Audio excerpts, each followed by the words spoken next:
ఆశీర్వాదంతో ఈరోజు ఆయన పుట్టినరోజు మనం జరుపుకుందాం. మనం జన్మనెత్తుతూనే ఉంటాం. మరి 1432 సంవత్సరాల క్రితం బ్రహ్మారణ్యంలో స్వామివారు వెలిసి మరి అంగరంగ వైభవంగా అనేక రకమైనటువంటి ఆద్య సేవలు చేసుకుంటూ ఈ ధనుర్మాసంలో చక్కగా తెల్లవారుజామున బ్రాహ్మీ ముహూర్తంలో స్వామివారికి గోదాదేవి తరఫున అర్చన చేస్తూ సాయంత్రం పూట గోదాదేవి యొక్క ఆమె చేసినటువంటి సేవల్ని స్వామికి మనం స్మరించుకుంటూ ఇలాంటి సమయంలో మరి ఇలాంటి భావనాశ్వరం యొక్క క్షేత్రంలో గోపాలం శివనారాయణ గారు వారి ధర్మపత్ని రావటం, వారి యొక్క జన్మదిన వేడుకల్ని స్వామివారి యొక్క ఆశీస్సులతో ఇక్కడ జరుపుకోవడం అనేటువంటిది వారి యొక్క పూర్వజన్మ సుకృతం. కాబట్టి ఆ స్వామివారి యొక్క ఆశీస్సులు మేము అందజేస్తున్నాం. ఓం ఉషశైలాధిపయేవ దైవతన్నః ఉషభాద్రివేశ్వర ఏవ దైవతన్నః ఫణిశైలాధిపయేవ దైవతన్నః భగవాన్ వెంకట ఏవ దైవతన్నః శ్రీ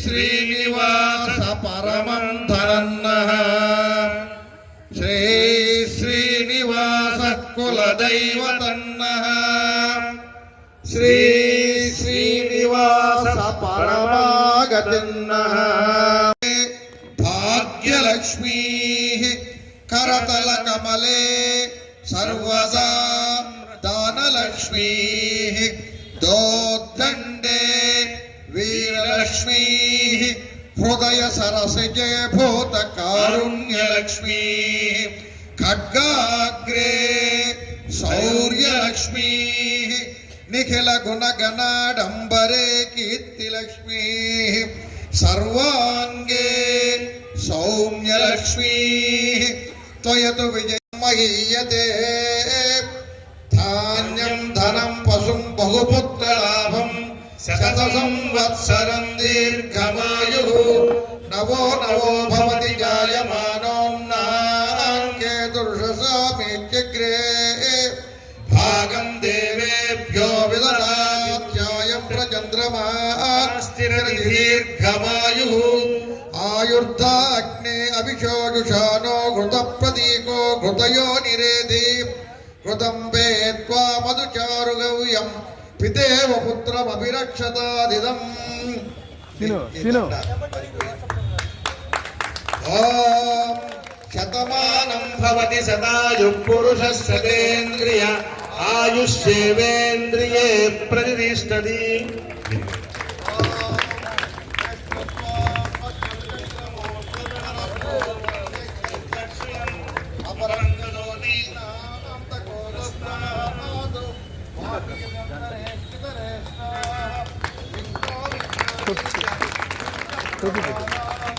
టోపీ పెట్టండి, ముందుకు వచ్చి ముందుకు వచ్చి కొంచెం టోపీ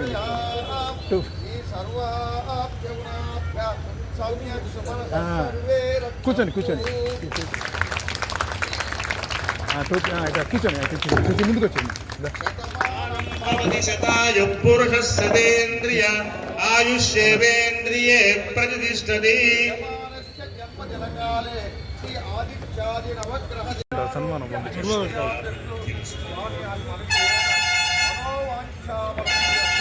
నుంచో అర్థం కనపడదు.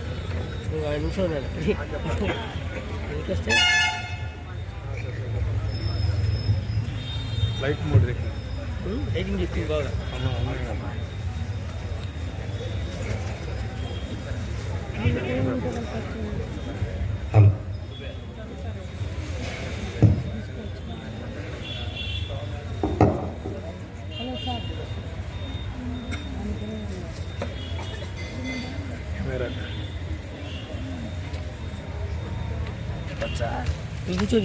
ఈరోజు కార్యక్రమము భగవద్గీతలో 2వ అధ్యాయమైన భగవద్గీతలో 2వ అధ్యాయమైన సాంఖ్యయోగంలో వారణాసి బాల వికాస్ చిన్నపిల్లల్లో సాంఘిక నాటకానికి ముందు ప్రదర్శించబోతున్నాను.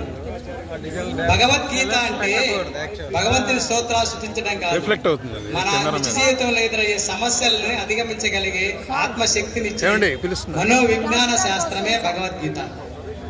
ఈ రోజు ఈ కార్యక్రమ సాంఘిక నాటకాన్ని వివరిస్తున్నా. చిన్న చేసే పని మీద శ్రద్ధ తగ్గి పని చక్కగా జరగక బంధనం ఏర్పడుతుంది.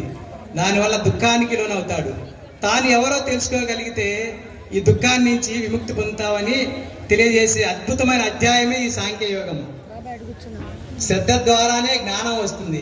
జ్ఞానం వల్ల మనిషి సూక్ష్మత్వాన్ని తెలుసుకొని పరిపూర్ణుడు అవుతాడని ఈ సాంఖ్యయోగం వివరిస్తుంది.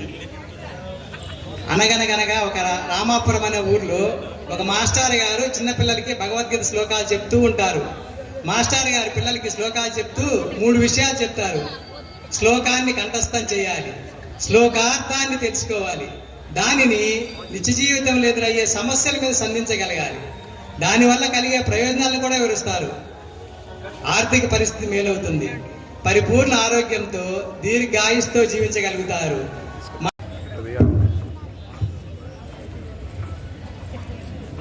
లైటింగ్ సైడ్ ఉండాలి, కనబడుతుందా? తీసుకో, ఫుల్ లెంత్ తీసుకో. 1 hour 9 అంటే పర్వాలేదులే.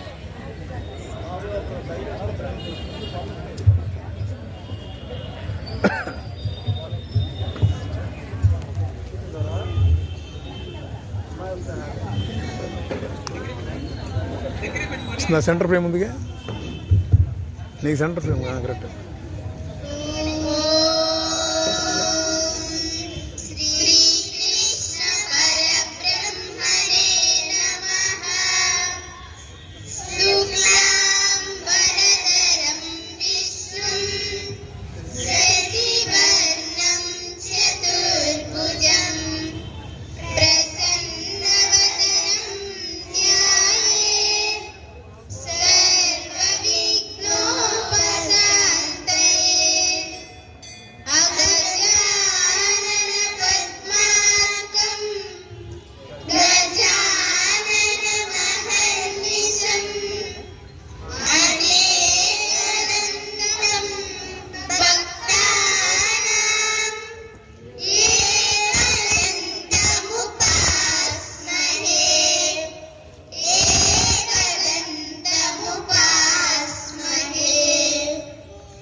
అవునా, ఏంటి కారణం?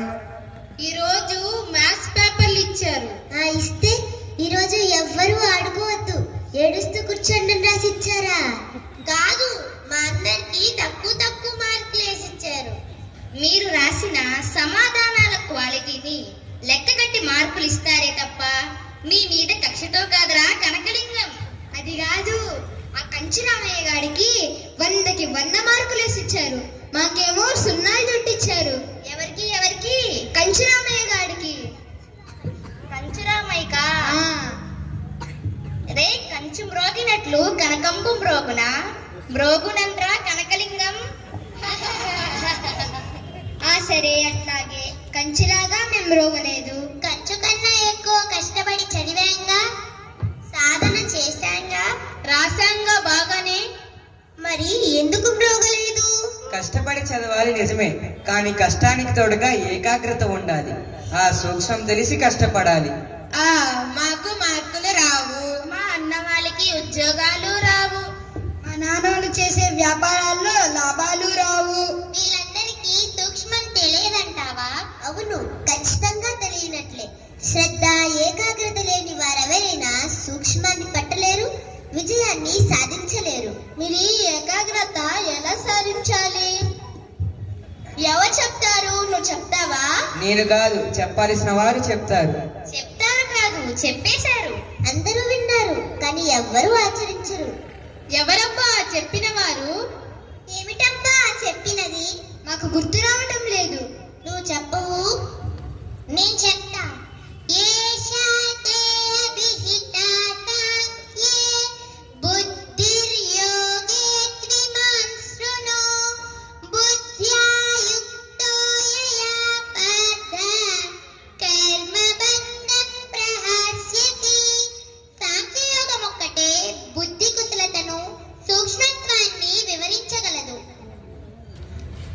ఎవరు సాంఖ్యయోగాన్ని పూర్ణంగా అర్థం చేసుకొని జీవితంలో వినియోగిస్తారో అట్టివారు ఏకాగ్రతను కలిగి సూక్ష్మత్వం పట్టుకుంటారు.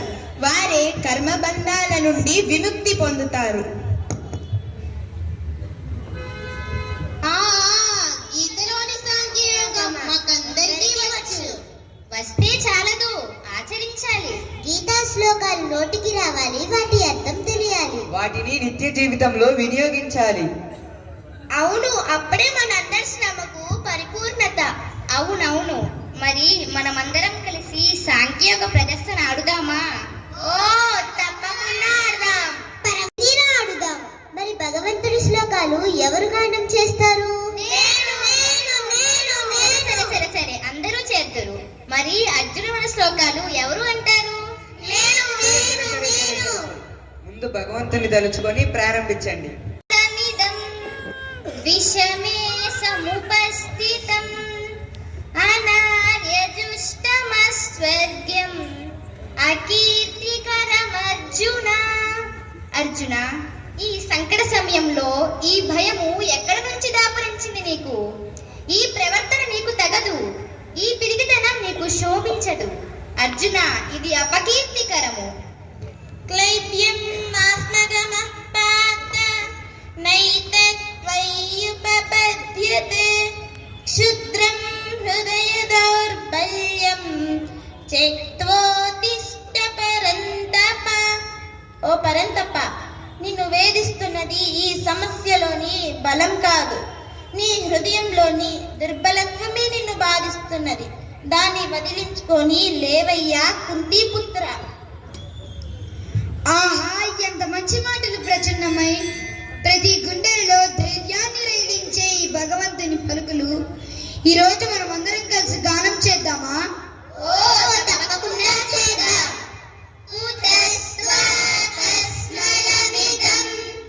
విషమే సముపస్థితం అనార్యజుష్టమస్వర్గ్యం అకీర్తికరమర్జున క్లైబ్యం ఆస్మగమః పార్థ నైతత్వయ్యుపపద్యతే క్షుద్రం హృదయ దౌర్బల్యం త్యక్త్వోత్తిష్ఠ పరంతప.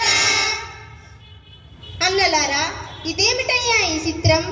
దేదీప్యమానుడు ఇంద్రదేవుని పుత్రుడు, పరమేష్టి మిత్రుడు, గాంధీవదారి, ఆ సవ్యసాచి వెరగుజెందుట చూడ చోద్యంబుగాద, భీతి నందుట సాల చిత్రంబుగాద. అరే రే రే రే, చూసారటయ్యా నా చిట్టి చెల్లెలు అర్జునుల వారు నిజంగానే భయపడుతున్నట్టు ఎంత భ్రమ చెందుతుందో. అరే రే రే రే రే పొరపాటు పడకమ్మ నా సిట్టి సెల్లెలా, మానవాళికి తాము మేలు సేయుగనెంచి నరనారాయణుల తర్కమే ఉపనిషద్గానమై విరిసేను లోకాన, గీతార్థసారమై వెలిగేను గగనాన. శ్రీమద్భగవద్గీతార్థసారమై వెలిగేను గగనాన. ఓం పార్థాయ ప్రతిబోధితాం భగవతా నారాయణేన స్వయం వ్యాసేన గ్రథితాం పురాణమునినా మధ్యే మహాభారతం అద్వైతామృతవర్షిణి భగవతీం అష్టాదశాధ్యాయిని అంబ త్వామనుసందదామి భగవద్గీతే భవద్వేషిణి. ఆ అర్జునులవాణ్ణి చూస్తుంటే మీ అందరికీ అర్థమైంది కదా. అభద్రత, భయము, నిరంతర సంశయము ఇవే మానవాళిని వేధిస్తున్న నిత్య శత్రువులు. వాటికి పరిష్కారమే గీతాశాస్త్రము. అవునవును. అటు చూడ భయము, అయ్యయ్యో ఇటు చూడ భయము, అటు చూడ భయము, ఇటు చూడ భయము, ఇటు చూడ భయము, జగమంత భయమేను, జన హృదయ బీవత్స అజ్ఞానమయమేను. అది సరే స్వామి, మీరు చెప్పినది నిజమే. ఎటు చూసినా భయమే. దానికి సమాధానమేమిటి? హతో వా ప్రాప్స్యసి స్వర్గం జిత్వా వా భోక్ష్యసే మహిం తస్మాదుత్తిష్ఠ కౌంతేయ యుద్ధాయ కృత నిశ్చయః. అర్జున, పిరికితనం పరమనీచం, ధైర్యం దైవ స్వరూపం. సమరాన మరణించి వీరస్వర్గము పొందిన, జయించి అనుభవించే రాజ్యసుఖమైన ఫలితం ఏదైనా సరే యుద్ధమే నీ స్థిర నిశ్చయం కావాలి. యుద్ధాయ కృత నిశ్చయః. అన్నయ్య, ఏమి చెబుతున్నాడయ్యా ఈ నల్లనయ్య?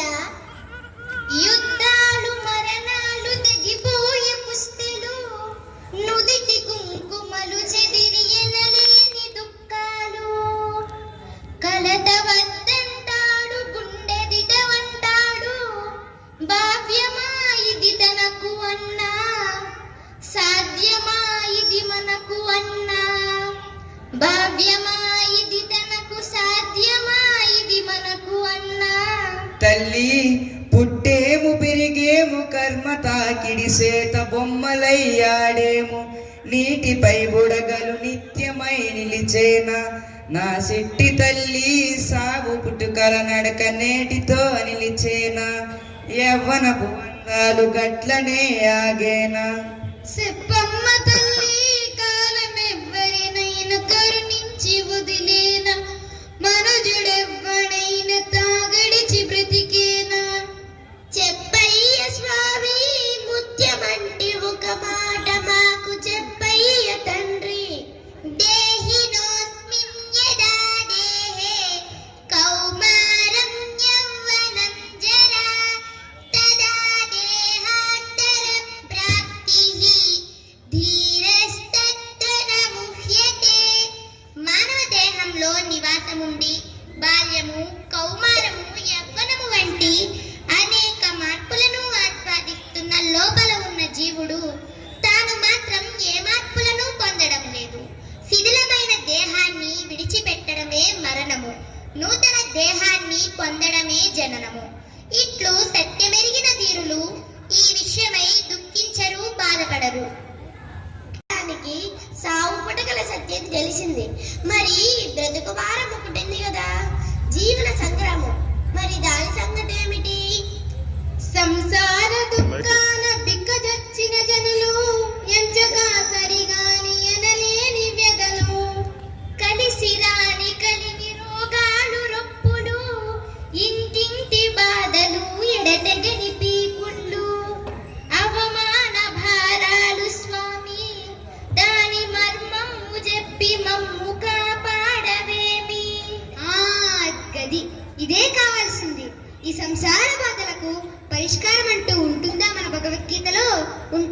దానిని వివరించండి.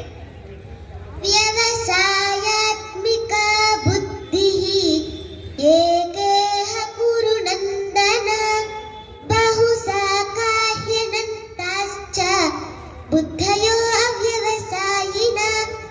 అర్జున, శిక్షణ లేని మనస్సు చంచల భావాలతో, దుష్ట సంకల్పాలతో లేనిపోని పాపాలను, కర్మబంధాలను నెత్తికెత్తుకుంటుంది. ఈ మానసిక కాలుష్యమే మానవాళిని జన్మ జన్మలకు వేధిస్తుంది. స్వామి, ఎటువంటి శిక్షణల చేత మనస్సు పాపరహితమవుతుంది? ఏ సాధన చేత మనిషి భయముక్తుడవుతాడు? సుఖ దుఃఖే సమీకృత్వా లాభాలాభౌ జయాజయం తతో యుద్ధాయ యుజ్యస్వ నైవం పాపమవాప్స్యతి. సుఖ దుఃఖములు, లాభ నష్టములు, గెలుపు ఓటములు వంటి ఉద్రేకపూరిత సమయాలలో కూడా మనిషి నిశ్చలంగా ఉండి పనిచేయగలగాలి. ఈ సాధనను నిష్కామ కర్మయోగము అంటారు. ఇట్టి యోగులను పాపములంటవు.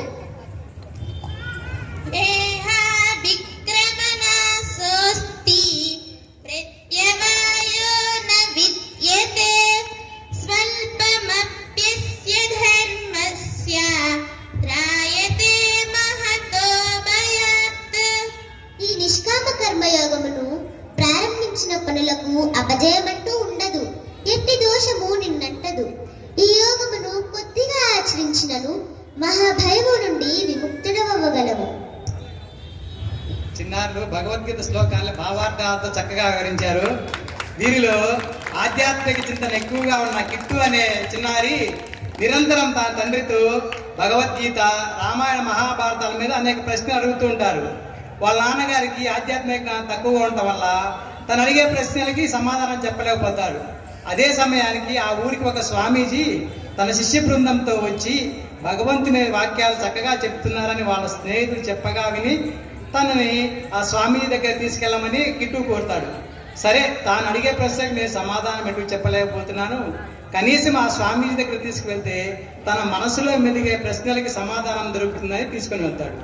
ఈ విధంగా చిన్నతనం నుంచే బాలకేంద్రాలకి తన తల్లిదండ్రులను అభ్యర్థించి వారి అనుమతితో చక్కగా ఆధ్యాత్మిక కేంద్రాలకు వెళ్ళి ఆడుతూ పాడుతూ బ్రహ్మజ్ఞానాన్ని తెలుసుకొని ఉంటున్నారు.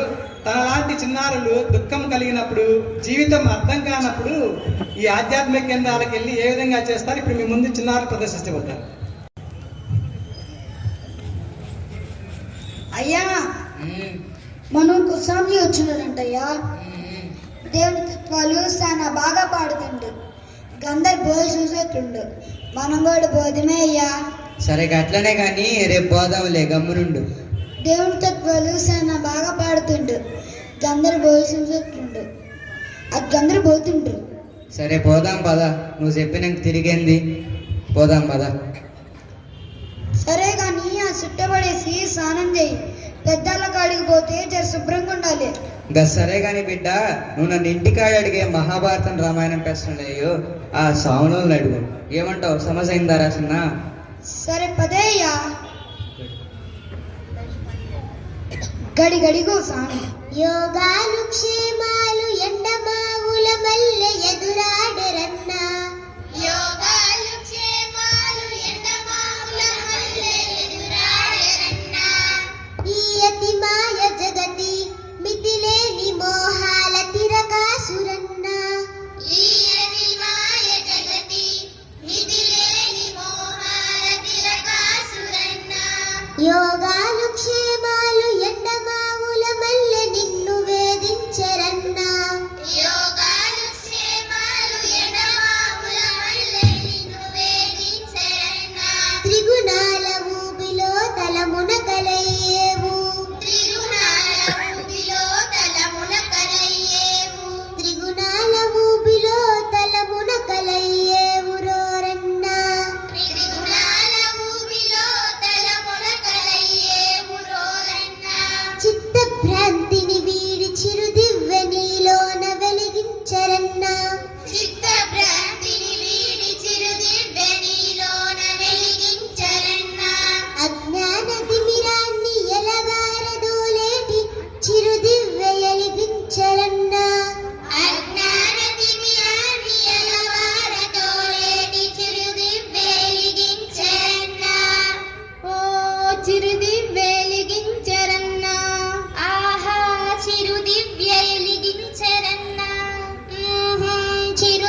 దండాలు స్వామి దండాలు.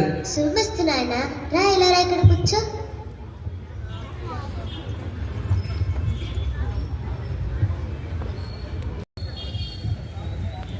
స్వామి యోగాలు క్షేమాలు ఎండమావులు అంటుండ్రు, అవి వేధిస్తాయంటుండ్రు, అవి మంచి కాదా స్వామి?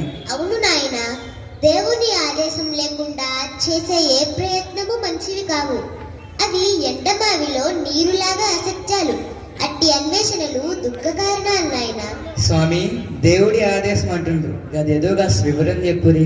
దేవుని హితవచనాలు దేవనాగరికంలోనే వినాలి. అదిగో విను. త్రైగుణ్య విషయ వేద నిస్త్రైగుణ్యో భవార్జున నిర్ద్వంద్వో నిత్యతత్వస్థో నిర్యోగక్షేమాత్మవాన్. అర్జున, త్రిగుణముల ప్రభావము చేత ఆత్మలో చెలరేగే ద్వైతాలే ఈ యోగక్షేమాలు. మోతబరువులు వాటి వ్యామోహాన్ని వదిలించుకొని నిత్య నిర్మలుడవై కర్మలాచరించు, విజయుడవవుతావు. స్వామి యోగాలు క్షేమాలు కదర్నాగులా, గందరి పాకలాటలు వాటి కోసమే కదా. గెలుపుకు కావాల్సింది గుంజాటనం కాదు నాయన, శరణాగతి. ఈ మనస్సు దైవమిచ్చిన ఆయుధం. అవి భ్రాంతులు వ్యామోహాల చేత బలహీనపడుతుంది. స్థిరత్వమే భక్తి, స్థిరత్వమే శరణాగతి. అదే మానవాళికి నిజమైన బలం. ఆహా కిట్టయ్య, ఇంటికాడ నన్ను అన్ని ప్రశ్నలు అడిగావు, ఏమన్నా అడుగురా సావలని. స్వామి, మా తాతయ్య అంటే నాకు ప్రాణం. ఆయన చచ్చిపోయిండు. నాటి నుండి నాకు దిగులు స్వామి. ఈ సావు పుట్టకలేంది స్వామి. మరణం తర్వాత గేడికి పోతారు. తాతని చూడాలని నాకు బెంగైతుంది స్వామి. ఓ చిట్టి తండ్రి, శరీరము వేరు, దాని నడిపే చైతన్యము వేరు. మరణము ఈ కట్టెకే గాని చేతనకు సావు లేదు. నీ చిట్టి మనసుకు అర్థమయ్యేటట్టు ఆ చిన్నారులే వివరిస్తారు. నీకు ఈ సత్యం తెలిసేదాకా ఈ చింత పోదు.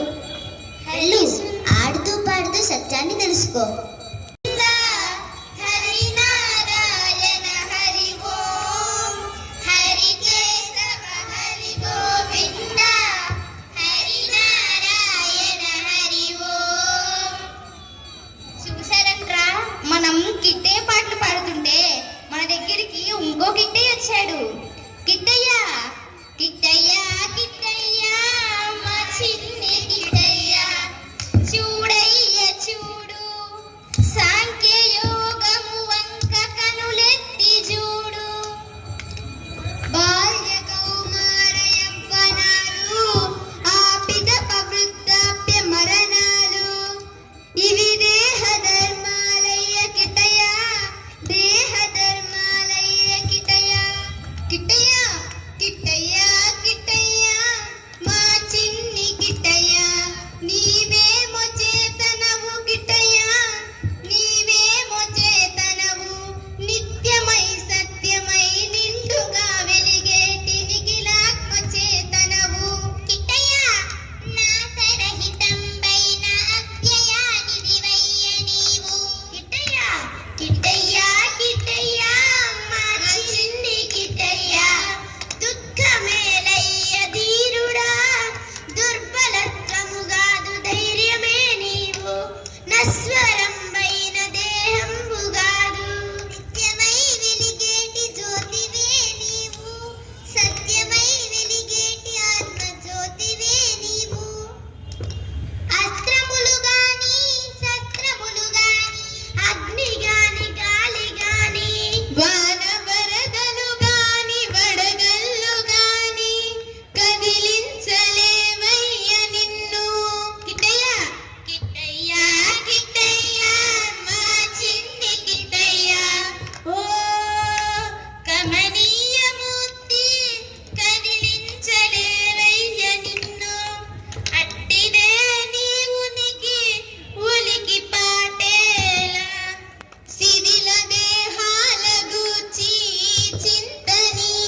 ఇప్పుడు ఈ చిన్నారులంతా పెద్దవాళ్ళు అయ్యారు, జీవితంలో ప్రవేశించారు.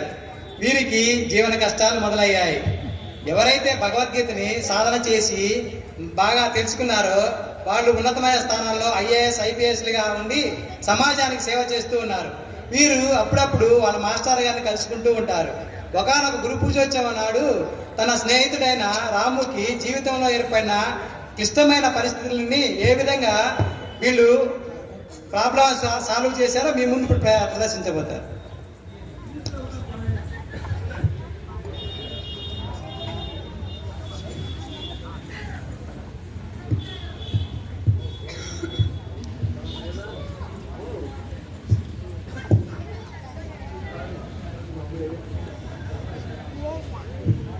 మూడు రన్ అవుతుంది, ఫ్రేమ్ వేస్ట్ అవుతుంది.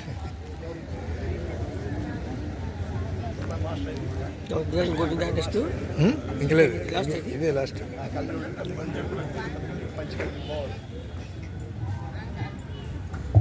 మాస్టారు, ఎవరు? సార్ నేను సార్ రాముని. ఓ రాము, ఎన్నాళ్ళ కనిపించారా నువ్వు? ఎలా ఉన్నావు? అప్పుడప్పుడు నీ స్నేహితులను అడుగుతూ ఉంటాను, కానీ ఎవ్వరూ నీ పూర్తి వివరాలు చెప్పలేకపోతున్నారు. మీ కుటుంబము హైదరాబాద్ వెళ్ళిపోయారని మాత్రం చెప్పగా విన్నాను. అవును మాస్టారు, అక్కడే ఉంటున్నాము. గుంటూరు వరకు ఏదో పని మీద వచ్చి మిమ్మల్ని చూడాలనిపించి ఇక్కడికి వచ్చాను. అది సరే రాము, ఏమిటిలా ఉన్నావు? ఏదో పోగొట్టుకున్న వాడిలా దిగులుగా కనిపిస్తున్నావు. చిన్నప్పుడు ఎంతో ఉత్సాహంగా ఉండేవాడివి కదా, ఏమి జరిగింది? అంతా కులాసాగానే ఉన్నారా? రాము, ఏమిటిది? ఏం జరిగింది? ఎందుకు ఈ కన్నీళ్లు? చెప్పవు. ఎవరు నీకు అన్యాయం చేశారు? సార్, నాకెవ్వరూ అన్యాయం చేయలేదు.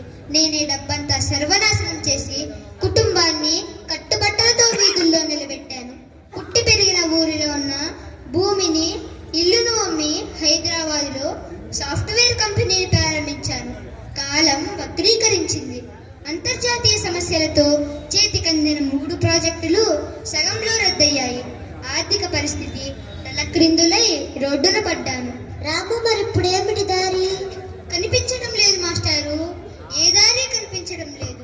అప్పులిచ్చిన వారికి బ్యాంకులకు సమాధానం చెప్పలేను. మరణమొక్కటే శరణ్యమనిపిస్తుంది. తప్పు నాయనా, ఏమిటి పిరికితనం? ఇదేనా భగవద్గీత నీకు నేర్పింది? లే, ఎవరో వస్తున్నట్లున్నారు, వాళ్ళని పంపించి మళ్ళీ మాట్లాడుకుందాం. రాము, గుర్తుంచుకో, పరిష్కారం లేని సమస్య భూతలం మీద లేనే లేదు. ధైర్యంగా ఉండు.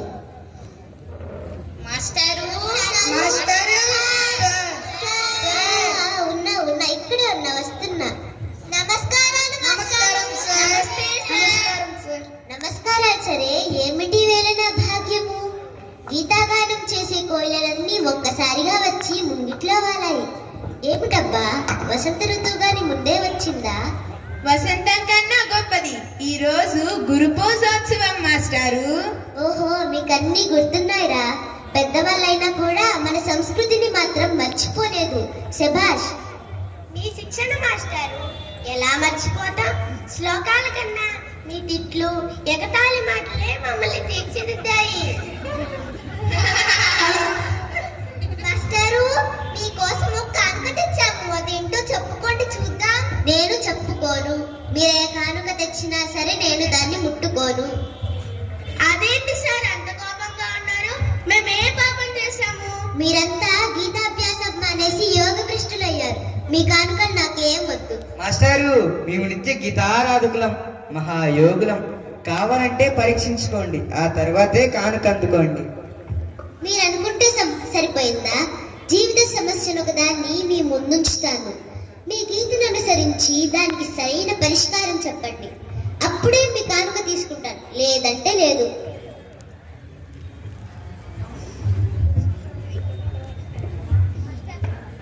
మాస్టారు, వీళ్ళంతా మిత్రులందరినీ మర్చిపోయావా రాము? లేదు సార్, అందరూ గుర్తున్నారు. సడన్ గా చూడకుంటూ తెలియలేదు. ఏరా, రాముని గుర్తుపట్టారా?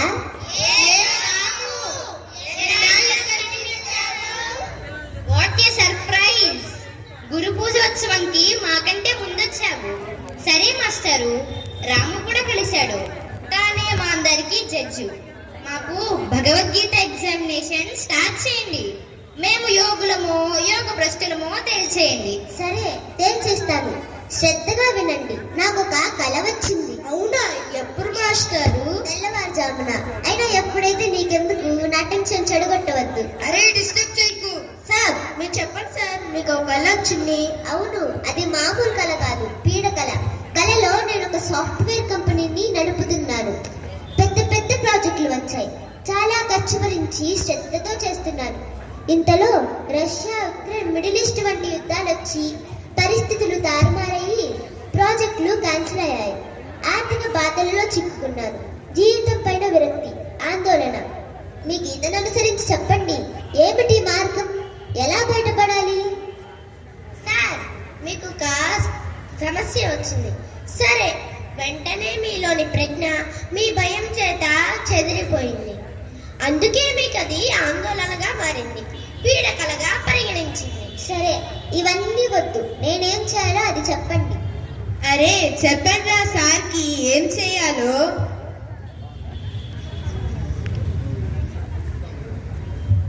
సరే నేనే చెప్తాను. ఆతృత, మితిమీరిన భయము, అభద్రతలో మనిషి యొక్క బ్రెయిన్ గాడి తప్పుతుంది. శరీర శక్తిని వినియోగించడం మానేసి వినాశనం మొదలవుతుంది. ఈ స్థితిలో మనిషి ఆత్మహత్య వైపు మొగ్గు చూపుతాడు.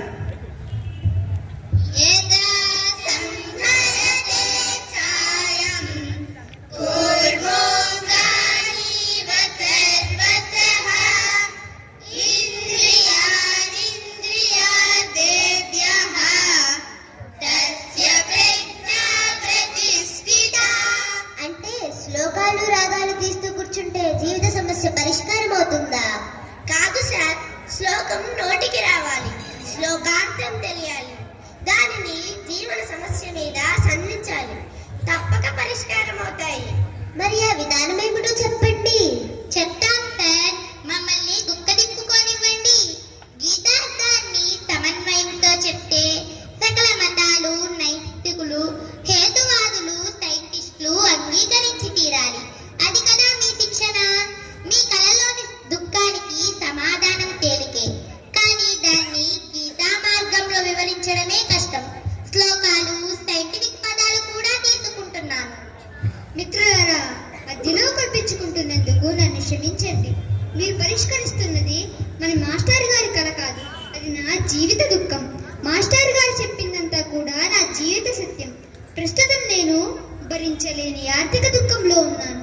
దానికి పరిష్కారం ఉన్నది అన్న మాటే అమృతంలాగా వినిపిస్తుంది. దయచేసి చెప్పండి, జన్మంతా మీకు రుణపడి ఉంటాను. అలా అనవద్దు ప్లీజ్ రాము. ఎక్కువ శాతం మేము ఇలాంటివే తగ్గించుకుంటూ ఉంటాము. ప్రజ్ఞ లేని చోట నిరాశ ప్రబలి మనిషిని మరణం వైపుకు నడిపిస్తుంది.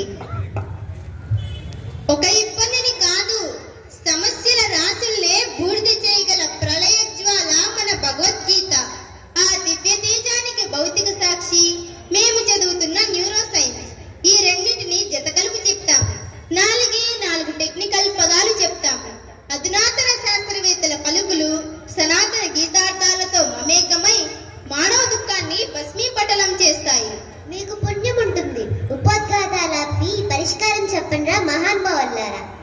పరిష్కారం కాదు సార్, మరింక సమస్య ఏమీ పుట్టకుండా చేస్తాం. అయితే మీరంతా 4 టెక్నికల్ మాటలు గుర్తుంచుకోవాలి, 5 గీతా శ్లోకాలు స్మరించుకోవాలి. సరేనా? గుర్తుంచుకోండి. అమిగ్దలా.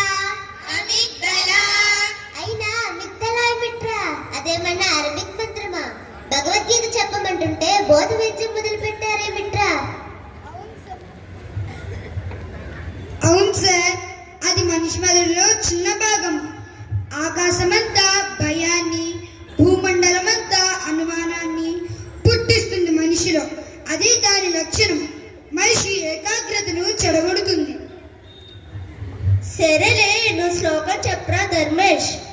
ఇంద్రియాణం హి చరతాం యన్మనోను విధీయతే తదస్య హరతి ప్రజ్ఞాం వాయుర్నావమివాంబసి అమిగ్డలకి ఆజ్యం పోసి చెలరేగిన వాడి మనస్సు తుఫానులో చిక్కుకున్న నావల చిన్నాభిన్నమవుతుంది.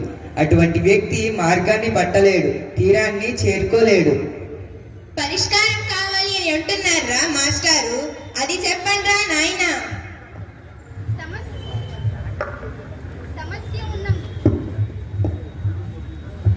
సమస్య ఉన్న మెదడులోనే పరిష్కారం ఉంటుంది.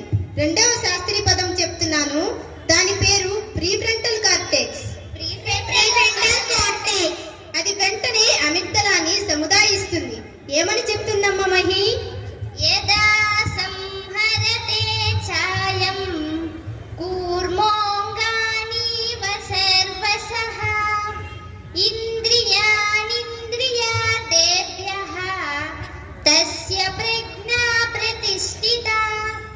అమ్మా అమిగ్దల, ఇబ్బంది కలిగినప్పుడు తాబేలు తన అంగములను ఎలా లోనికి తీసుకొని మౌనంగా ఉంటుందో అదే విధంగా మనస్సును నిశ్శబ్దపరచాలే తప్ప ఆందోళన కలిగించకూడదు అని ఈ శ్లోకం చెప్తుంది. వివరం చెప్పు జాహ్నవి. ఈ శ్లోకార్థాన్ని భగవద్గీత ధ్యానమని చెప్పింది. న్యూరో సైన్స్ బ్రెయిన్ కోహరెన్స్ అని చెప్పింది. ఇదే మూడవ శాస్త్రీయ పదం. ఏం చెయ్యాలో స్పష్టంగా చెప్పమ్మా జాహ్నవి.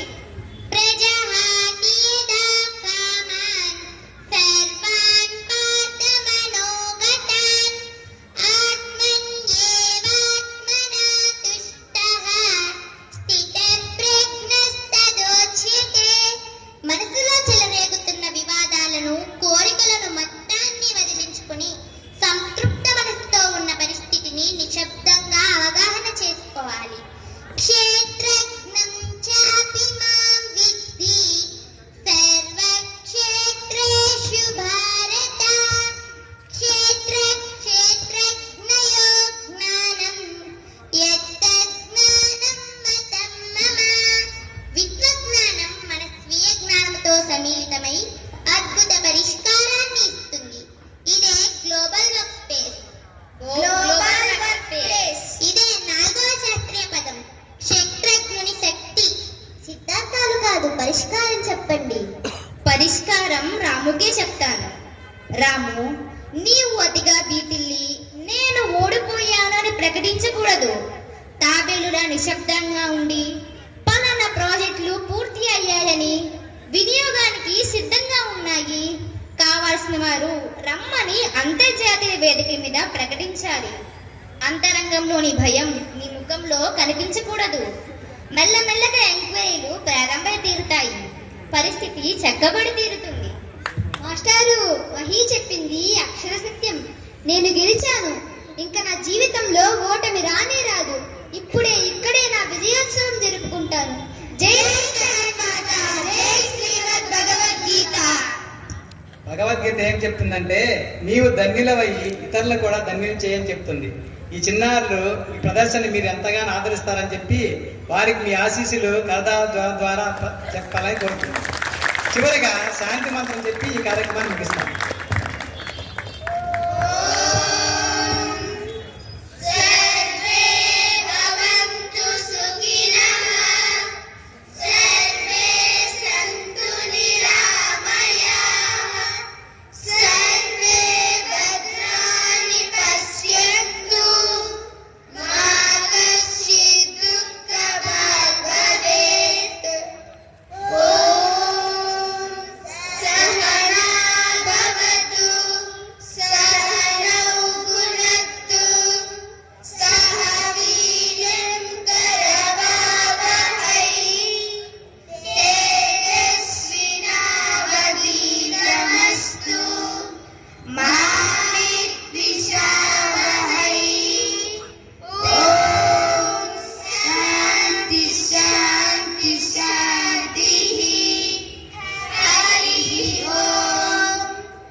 ఈనాటి ప్రదర్శన ఎంత అద్భుతంగా ఉన్నటువంటిది మనం చూస్తాం. ఈ సందర్భంగా ఇక్కడ మన బాపట్లలో రామకృష్ణ సేవా సమితి సంస్థని స్థాపించి మరి ఇలాంటి విషయాలే కాకుండా ఇంకా అనేక పుస్తక ప్రచురణ కూడాను రామకృష్ణ వివేకానంద సాహిత్యాన్ని ప్రచురిస్తున్నటువంటి మాన్యులు రామకృష్ణ సేవా సమితి కార్యదర్శి అమిరపు నటరాజన్ గారు పెద్దలు వారిని వేదిక మీదకి వచ్చి నేటి ఈ పిల్లల ప్రదర్శన గురించి 2 మాటలు మాట్లాడాల్సిందిగా కూర్చున్నారు. మా పిల్లల్ని ఆశీర్వదించారు.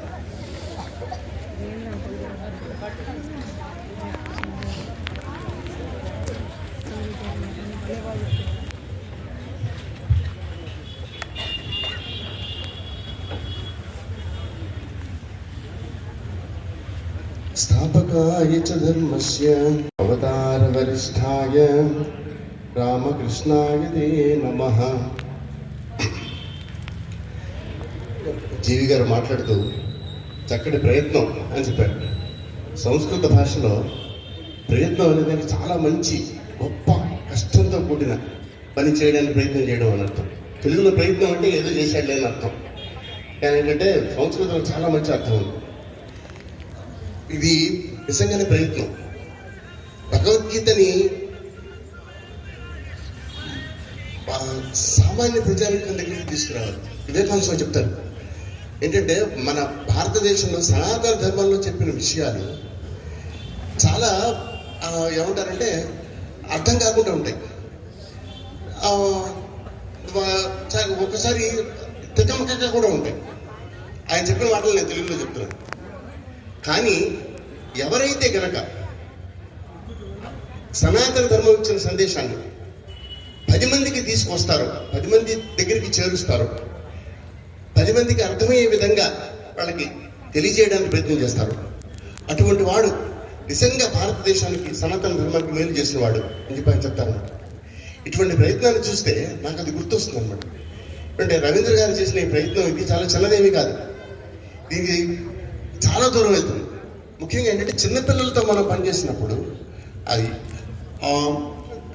ఎందుకంటే నేను ఇలాంటి చిన్నతనంలోనే నేను భగవద్గీత అప్పచెప్తూ మా గురువు గారికి పిఎస్ రాంజల్ గారికి నేను వెళ్ళి అడిగాను అనమాట, ఏమంటే ఇట్లా అప్పచెప్పిస్తున్నారు, ఏంటి ప్రయోజనం అని. అప్పుడు ఆయన చెప్పారన్నమాట, ఈ చిన్నతనంలో నీకు అర్థం కాదు, నువ్వు బట్టి అప్పచెప్పు, కానీ పెద్ద అయిన తర్వాత నువ్వు దాని గురించి నెమరు వేయడానికి, నువ్వు దాని గురించి ధ్యానం చేయడానికి, నువ్వు ఏదైతే కనుక నువ్వు ఈ రోజున నువ్వు కంఠస్థం చేశాను అనుకుంటున్నావు, అది నీకు చక్కగా ఉపయోగపడుతుంది అని చెప్పారన్నమాట. ఆ విధంగా భగవద్గీత గురించి మనం ఎంత తెలుసుకుంటే అంత మంచిది. మనందరం కూడా దాని గురించి చదవాలి, దాని గురించి వీలైనంత ఏమంటారు మన పిల్లలతో మాట్లాడాలి. వాళ్ళల్లో అది ఏమైనా కానీ వాళ్ళు వ్యతిరేకంగా మాట్లాడినా పర్వాలేదు. వివేకానంద స్వామి మాట్లాడారు అనమాట,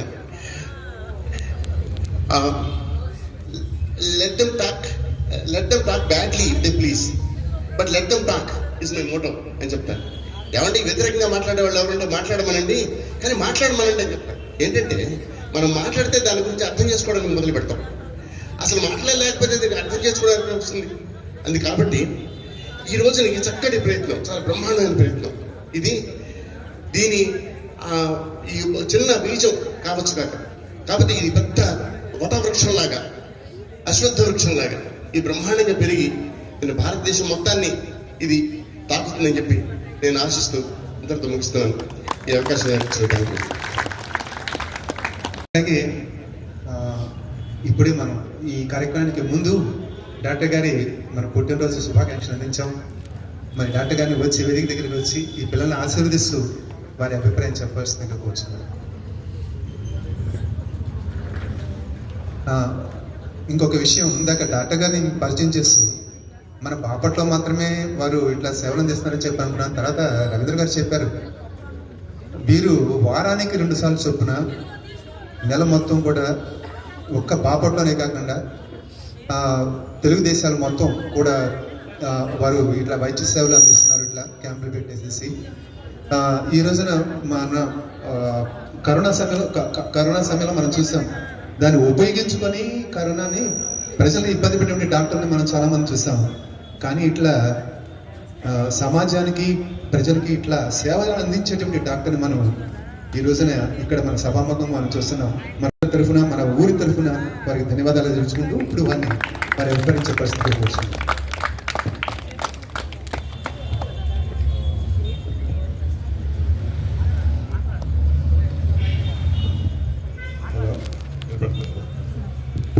కూడా నమస్కారం.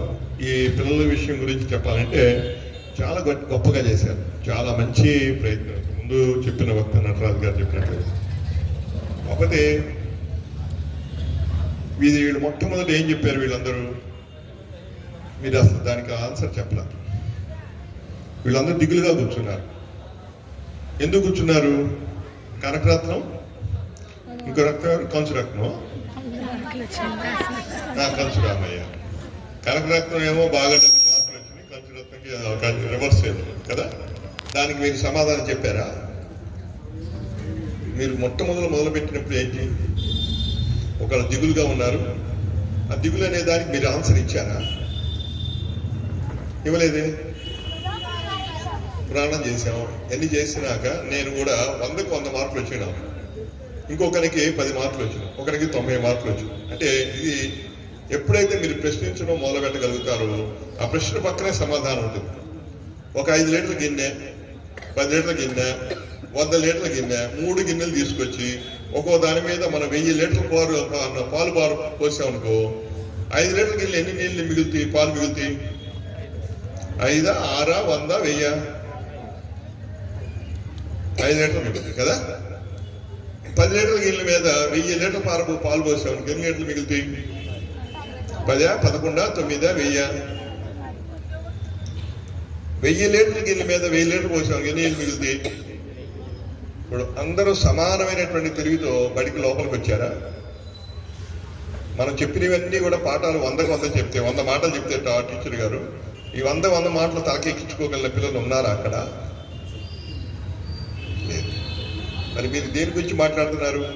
మీరు తలకాయ కింద పెట్టి కాళ్ళు పైకి ఎత్తినా మీరు 10 లీటర్ల గిన్నెలో 11 లీటర్లు పట్టుద్దా? పట్టదు. కాబట్టి ఇక్కడ విషయం ఏంటంటే ఒక రకమైనటువంటి భావంలో ఉండిపోయారు, కానీ అందులో నిజం అనేది గ్రహించలేకపోతున్నారు. ఈ విశ్వం మొత్తం మీద కూడా 2 ఉంటాయి, నిజం, అబద్ధం. నిజం, అబద్ధం. నిజాన్ని సైన్స్ అంటే ఏంటంటే ఏది పడితే అది కాదు. నిజాన్ని తర్కయుక్తంగా చదివేటువంటి విద్యను సైన్స్ అంటారు, లాజికల్ స్టడీ ఆఫ్ ట్రూత్. ఒకే శక్తితో ఉన్నవాళ్ళు గనక పరిగెత్తమంటే ఆ కార్లు, బస్సులు, రేసులు అంటారు. వాటి రేసులో అందరికీ ఒకటే పెడతారు. ఒక ఆమె 50 కిలోలు ఉండాల్సింది, పొరపాటున 50 కిలోలు 20 గ్రాములు ఉంది. ఆమె డిస్క్వాలిఫై చేశారా? ఫైటింగ్ చేస్తా ఉన్నా, మీ పిల్లలకి తెలిసి ఉంటుంది. 50 కిలోల్లో కంటే తక్కువ ఉండొచ్చు, ఆమె 49 కిలోలు అనుకో, హ్యాపీగా లోపల పెట్టాడు.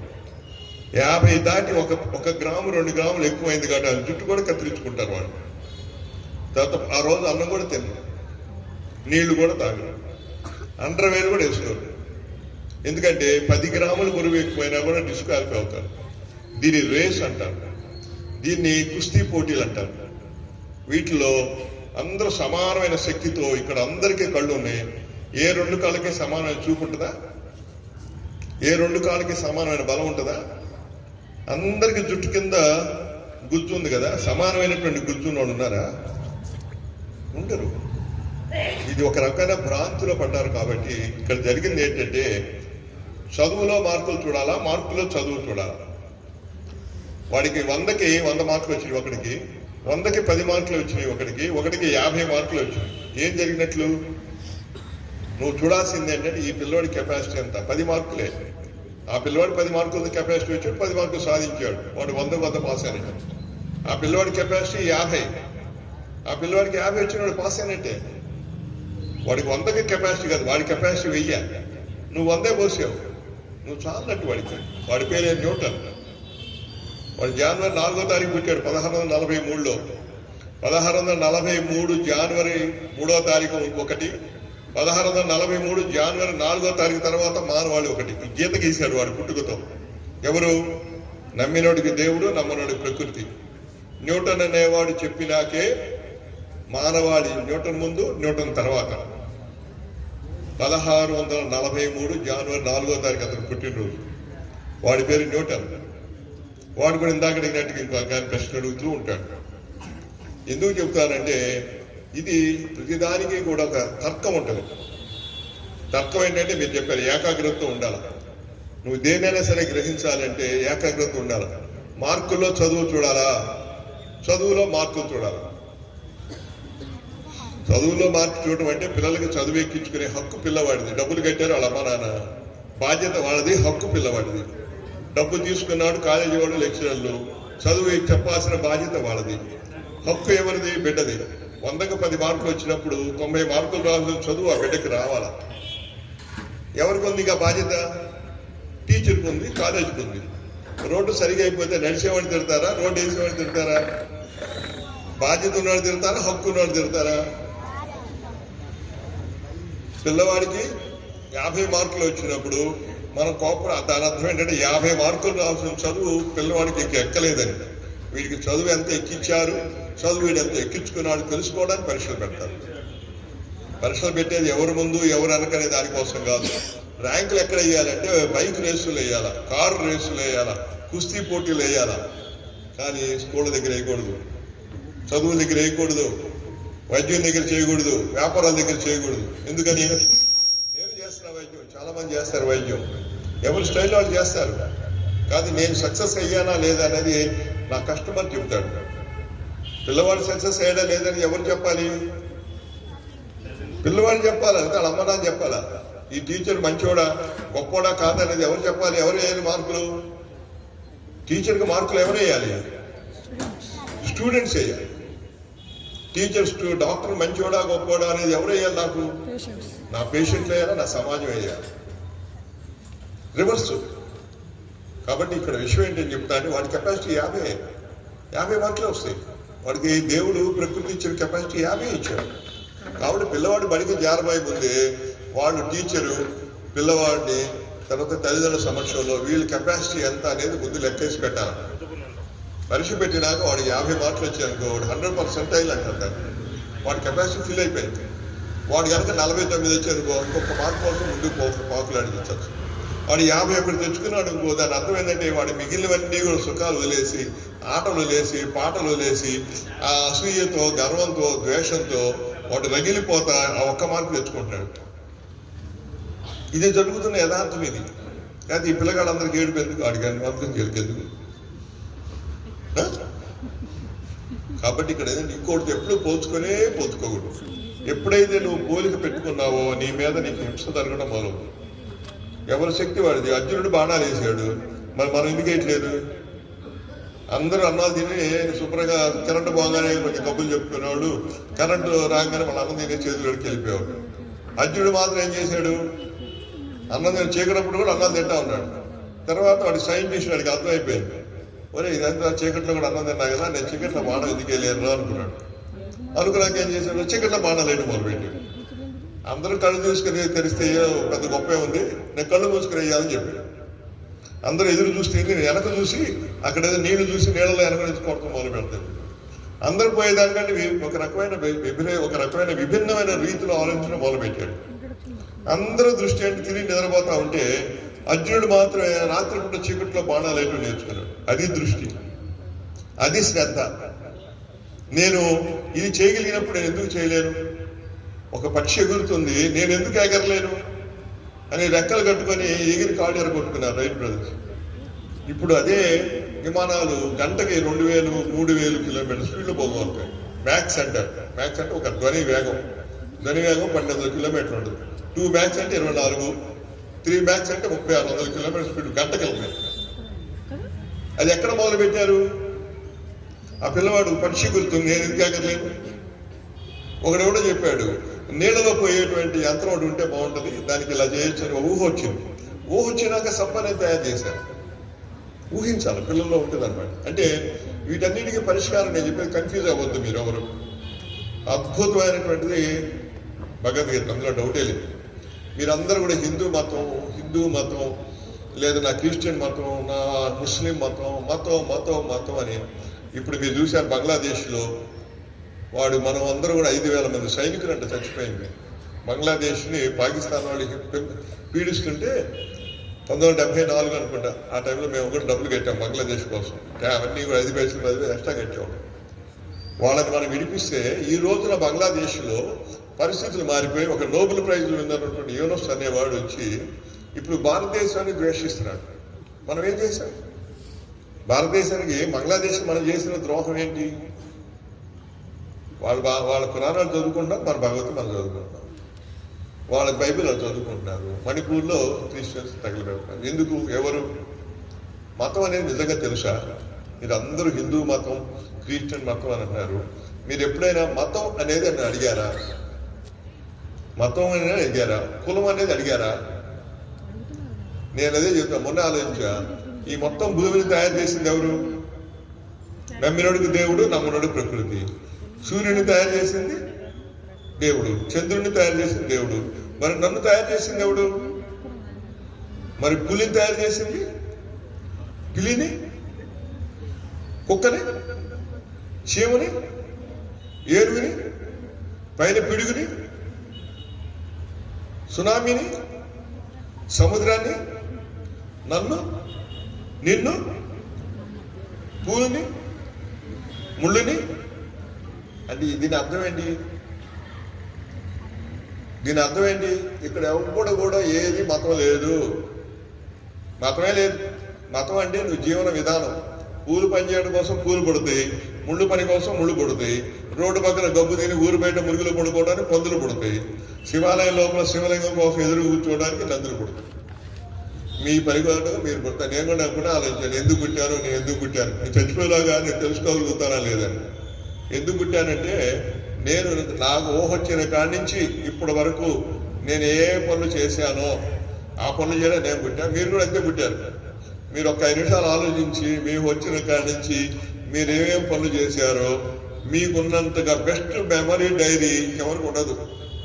మనం తరకాలు ఏం ఆలోచించాం, ఎన్ని కుట్రలు పడినాం, ఎన్ని కుతంత్రాలు పడినాం, ఎన్ని సంతోషించాం, ఎన్ని దానాలు చేసాం, ఎన్ని వికృతమైన ఆలోచనలు చేసాం, ఇవన్నీ చేయడానికే మనం పుట్టాం.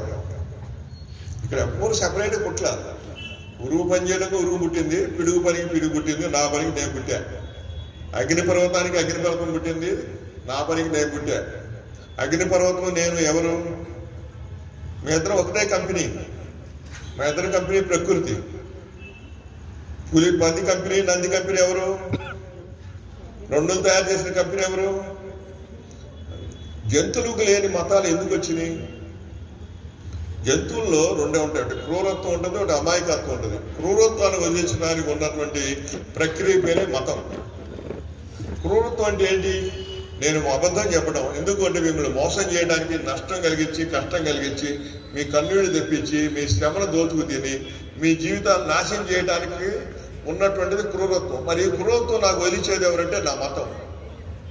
ఏ మతమైనా ఏం చెప్పింది? మీ మతాలన్నీ నూరి, అన్ని గ్రంథాలన్నీ నూరి పేస్ట్ చేసి, నీళ్లు కలిపి వడపోసేసి నాకు తీసి చూస్తే ఏముంటుందంటే మానవత్వం ఉంటుంది. లాభం చెప్పించు. ఇది ఈ విధంగా నేను చేయగలిగింది. ఇది మతం. మానవత్వమే. మానవత్వం నేర్పేదే మతం. అది ఉంటే మనిషిని, అది లేకపోతే క్రూరమైన జంతువు. నేను జంతువుని, ఒక క్రూరమైన జంతువుని ఒక మనిషి కింద మార్చిందే మతం. అంతమించి ఏం లేదు. ఏ మతమైన ఏం చెప్పింది ఇది. వాడంటే ఎవడు చిన్న సమస్య వచ్చినప్పుడు గజిబిజి గందరగోళం పడకుండా ఎవడు నిశ్చలంగా ఉంటాడు. యదా సంహరతే చాయం కూర్మోంగాని వసర్వ తస్య ప్రజ్ఞ ప్రతిష్ఠిత. ఎవడు మనస్సును నిశ్శబ్దంగా ఉంచుకుంటాడో వాడు మళ్ళీ మార్కులు సంపాదించగలుగుతాడు. నువ్వు పోస్తే 10 లీటర్లు పట్టాలి, 10 లీటర్లుగానే జీవితం అంతా ఉండదు. సాధన చేత 1000 లీటర్లు పట్టగలిగినటువంటి శక్తి దాంట్లోకి వస్తుంది. ఎన్ని శ్లోకాలు చెప్పారు ప్రజ్ఞ మీద? 5 శ్లోకాలు చెప్పారు. ప్రజ్ఞ పుట్టుకతోనే వస్తుంది, కానీ న్యూరల్ సర్క్యూట్స్ అని అవి పట్టుకుని మనిషిని వదలవు. సత్వరజస్తమో గుణాల చేత బందీ అయినటువంటి మనిషి ఎదరికి వెళ్ళలేడు. సాధనమున పనులు సమకూరు ధరలోన. మనిషికి శ్రద్ధ మాత్రమే మానవుడిని గొప్పవాడిని చేస్తుంది. శ్రద్ధ అంటే ఏంటి? ఒకళ్ళే చెప్పండి. మన శరీరం ఎక్కడ ఉంటుందో మన మనసు కూడా అక్కడే ఉండాలి. దీన్ని ఎవరు చెప్పారు? భగవద్గీత చెప్పింది. తస్య ప్రజ్ఞ ప్రతిష్ఠిత తదస్య హరతి ప్రజ్ఞాం వాయుర్నామమివాంబసి. ఇప్పుడు మార్కులు రాలేదు కదా వాళ్ళకి, మాకు మార్కులు రాలేదన్నారు. వీళ్ళు ఏం చెప్పారు? వెళ్ళిన స్టూడెంట్స్, మార్కులు అలా రావు, ఏడుస్తూ కూర్చుంటే రావు. ఎవరైతే సూక్ష్మ జ్ఞానంతో వర్క్ చేస్తారో వాళ్ళు తీరాన్ని చేరతారని చెప్తారు. సూక్ష్మ జ్ఞానంతో ఎవరు చెప్తారు మాకంటే సాంఖ్యయోగం చెప్పింది అన్నారు. చెప్పేశారంటే ఎవరు చెప్పలేదే అన్నారు. సాంఖ్యయోగం చెప్పింది అన్నారు. అట్లయితే సాంఖ్యయోగాన్ని మనము పునశ్చరణ చేసుకుందామా? మార్కులు రాలేదు, ఏడుస్తున్నాము, ఏడుస్తా కూర్చుంటే రావు. సూక్ష్మాన్ని పట్టుకోవాలి. సూక్ష్మం ఎక్కడున్నది? ఎవరు చెప్పారు? సాంఖ్యయోగం చెప్పారు. ప్రజ్ఞ. మా తమ్ముడు డాక్టర్ గారికి ఈ శ్లోకాలు పడవు, ఆయన ఎప్పుడు కూడా చదవలేదు. ప్రజ్ఞ పాఠవాలు మనిషిలో అభివృద్ధి చెందుతాయి. ఎలా చెందుతాయి అంటే దాన్ని ఆత్మజ్ఞానంతో తిరిగి తిరిగి సాధన చేయాలి. సాధనమున పనులు సమకూరు ధరలోన మన్నుదిన్న పెంజారులాగా జీవితం అంతా ఉండడు. సాధన ద్వారా మనిషి మనోశక్తులు పెరుగుతాయి. తదస్య హరతి ప్రజ్ఞ. ఎవడు ఊరికే కన్ఫ్యూజ్ అవుతాడో, వాడు సంపాదించాడు, వీడు సంపాదించాడు అని ఎవరు కన్ఫ్యూజ్ అవుతాడో వాడు ప్రజ్ఞ హరించుకుపోతుంది. తస్య ప్రజ్ఞ ప్రతిష్ఠిత యదా సంహరతి.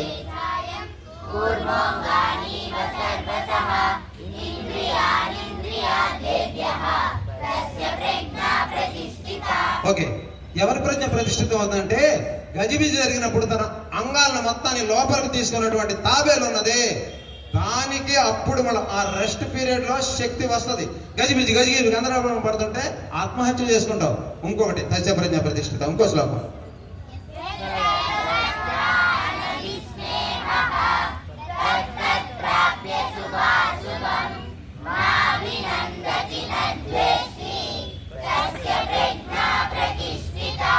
అక్కడ భూమి ఉంటే భలే డబ్బులు వచ్చినాయి వాడికి, నేను కూడా వెళ్తా కొంట. ఆ ఇదిలో నీకు ఏది సంప్రాప్తమైందో నీ జ్ఞానాన్ని బట్టి, నీ పరిస్థితులను బట్టి దానితోటే నువ్వు సాధన చేయి. అలా చేస్తే నీ ప్రజ్ఞ సుప్రతి. ప్రజ్ఞ అంటే ఎఫిషియన్సీ. ప్రజ్ఞ అంటే ఏంటది? అది అనవసరమైన వాడి జోలికి, భ్రాంతుల జోలికి వెళ్లకుండా ఉంటే వాడి ప్రజ్ఞ సుప్రతిష్ఠితం అవుతుంది. మూడో శ్లోకం.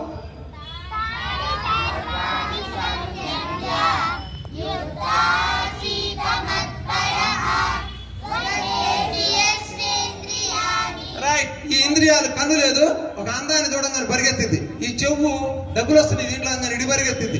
ఈ చర్మము ఏసీలోకి పరిగెత్తింది. ఇలా కాకుండా వీటిని కంట్రోల్ చేసి ఎవడు స్థిరంగా ఉంటాడో వాడి ప్రజ్ఞ సుస్థిరం అవుతుందని చెప్తున్నారు ఈ చిన్నారులు. దీని వలననే మార్కులు ఏడుస్తూ కూర్చోదు, ప్రజ్ఞని డెవలప్ చేసుకోమని 2వ అధ్యాయం చెప్పింది. ఇంకా 4వ శ్లోకం.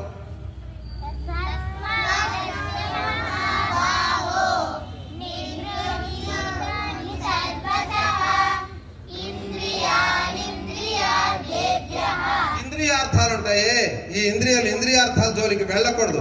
నీలో నువ్వే ఉండాలి. దాన్ని ధ్యానము అన్నారు. న్యూరో సైన్స్ కోహరెన్స్ అన్నది. ఈ విధంగా ఎవడు మనోశక్తిని పెంచుకుంటాడో వాడు ఖచ్చితంగా అభివృద్ధి చెప్తాడని 2వ అధ్యాయము బహుమార్లు 5 టైమ్స్ రెండవ చరణం ఉంది. తస్య ప్రజ్ఞ ప్రతిష్ఠిత, తస్య ప్రజ్ఞ ప్రతిష్ఠిత. ఈ విధంగా 4 సార్లు చెప్పింది. 5వది తదస్య హరతి ప్రజ్ఞం. వాడి ప్రజ్ఞ సర్వనాశనం అయిపోతుంది. అంటే ప్రజ్ఞ అంటే ఏకాగ్రత. దాని వలన మనిషి పుట్టినవాడు పుట్టినట్టుగా ఉండడు. కోటీశ్వర్ పావల బిళ్ళని 25 లక్షలుగా ఎలా తయారు చేయాలో చెప్పింది గీత. దేని ద్వారా? మానవ ప్రయత్నం ద్వారా. ఇదే నేను బిడ్డలకు నేర్పాను, అదే వాళ్ళు కూడా చెప్పారు.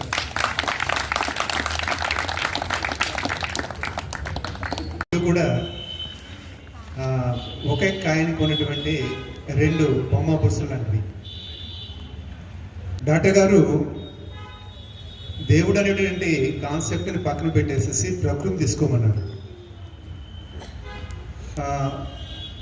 రవి గారు ఒక దేవుడు అనేటువంటి కాన్సెప్ట్ మనకి ఈ ప్రజ్ఞని, ఏకాగ్రతని పెంచుతుంది, ప్రజ్ఞని ఇస్తుంది. ఆ భగవంతుని నుంచి వచ్చినటువంటి ఆ గీత, దాంట్లో ఉన్నటువంటి ఆ శ్లోకాలే మనకి దారి చూపిస్తాయి వ్యక్తిత్వాన్ని పెంపొందించుకోవడానికి అని చెప్పి రవి గారు చెప్తున్నారు. ఇక్కడ విషయం ఏంటంటే వేదాంత కోవిదులు చెప్పినా కూడా లేదు, శాస్త్రంగా చెప్పినా మన జీవిత విధానం ప్రకృతిలో ఒక భాగంగా ఉండాలి. పరిశీలింపగా చూసేట్లయితే ఆ పరిశీలింపగా చూసేటువంటి ఆ నైపుణ్యాన్ని మనం అలవర్చుకునేటట్లయితే మనం ఎవరు కూడా ప్రకృతికి విరుద్ధంగా వెళ్ళం. ప్రకృతి ఏంటి అని చెప్పంటే మనం ఎవరికి కూడా హాని కలిగించకుండా మనం సంతోషంగా ఉంటూ ఇతరులు కూడా సంతోషంగా ఉండటానికి మనకు చేతన సహాయం మనిషికి మాత్రమే సాధ్యమవుతుంది, జంతువులకి అంటే కూడా, ఎందుకని చెప్పి అవి ఆలోచించలేవు కనుక ప్రకృతిలో మన పెద్దలు చెప్తూ ఉంటారు, చెట్లు ఏమి ఆశించి ఫలాలు ఇస్తున్నాయి, నదులు ఏమి ఆశించి నీటిని ఇస్తుంది, ఇవన్నీ కూడా మన ప్రవచనాలు మనం వింటూ ఉంటాం. అట్లాగే వాటిని పరిశీలిస్తూ వాటిని గమనిస్తూ ప్రకృతిని ధ్వంసం చేయకుండా మనం కూడా ప్రకృతిలో ఒక భాగంగా జీవించాలని చెప్పని వీరి ఇరువురు కూడా వారి వారి శైలిలో చెప్పారు. వారి ఇద్దరికి కూడా ధన్యవాదాలు అర్పించుకుంటూ, పిల్లలు ఈరోజు మీరు చేసిన ప్రదర్శన చాలా గొప్పది, చాలా గొప్పగా చేశారు. మీకు శిక్షణ ఇచ్చినటువంటి మీకు గురువులు కానీ ఆ సంస్థను స్థాపించినటువంటి పెద్దలు కానీ వారందరికీ కూడా శత సహస్ర నమస్సుమాలు సమర్పించుకుంటున్నాను. ఈ రోజున మీరు నేర్చుకున్నటువంటి ఈ శ్లోకాలు అమీరపు నటరాజన్ గారు పెద్దలు ఇందాక వేదిక మీద చెప్పారు. అది వాటి అర్థం ఈ రోజున మీకు కాకపోయినప్పటికీ కూడా పరిపూర్ణంగా రేపు మీరు పెద్ద అయిన తర్వాత వాటి అర్థాలు మీరు తెలుసుకుంటారు. మీరు జీవితానికి అన్వయించుకుంటే మీరు చాలా గొప్పవాడతారు. మీ నాటకంలోనే మీరు IASలో అది ఇది అని చెప్పి వచ్చింది కదా, మీరందరూ కూడా తప్పనిసరిగా ఆ స్థాయికి చేరుకుంటారు. ఎందుకని చెప్పంటే మీరు సరైన దారిలో వెళ్తున్నారు కనుక. మీరు మన సరైన దారిలో నడిపిస్తున్నటువంటి పెద్దలందరూ కూడా మరొకసారి ధన్యవాదాలు అర్పించుకుంటూ నేటి ఈ కార్యక్రమం ముగిసింది అని చెప్పి అందరికీ సవినయంగా తెలియజేసుకుంటూ మళ్ళా రేపు కార్యక్రమం మనం కలుసుకుందాం. అప్పటి వరకు చూస్తాం.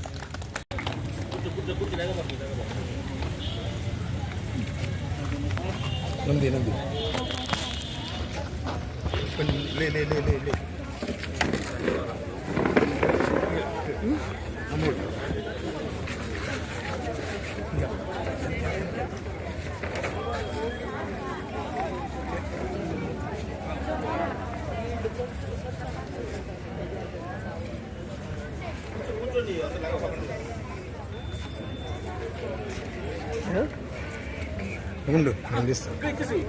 ఉండు నేను తీస్తా పో.